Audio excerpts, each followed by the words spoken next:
Pansamantalang sinuspindi ng Rizal Philippine Coast Guard ang dalawang boat captain na nakita nila sa isang uploaded video ng vlogger na matulin na nagpapatakbo ng kanilang mga bangka na may sakay na mga pasahero.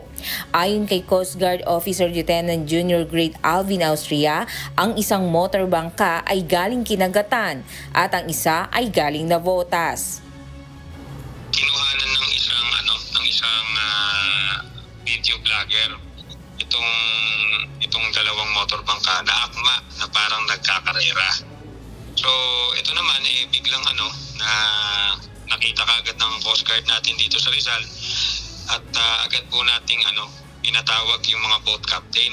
Dagdag pa ni Lieutenant Junior Grade Austria, agad naman nilang ginawa ang pag-iimbestiga kung kumpleto din ba ang mga kaukulang dokumento ng dalawang bangka. Sa kanilang inisyal na investigasyon, napatunay ng lubhang delikado ang paraan ng pagmamaneho ng mga boat captain na naglalagay sa kapahamakan sa mga pasahero, lalo na't may nakaraang insidente na rin nangyari sa lawa. Paalala naman ng PCG, huwag ilagay sa alanganin ng buhay ng mga pasahero. Muli po, gusto po naming magbigay ng paalala sa mga boat captains tsaka motor bangka operators and owner na malaki po ang papel ninyo sa pagpapanatili ng kaligtasan ng mga mananakay. Sapagkat po kayo po yung nagdadala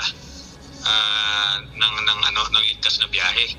Samantala, binigyan naman ng kaukulang parusa ang dalawang boat captain kung saan pansamantala muna silang hindi maaaring maglayag habang nagpapatuloy pa ang investigasyon at kinakailangan din munang dumaan sa seminar ang mga ito bago payagang muling makabiyahe.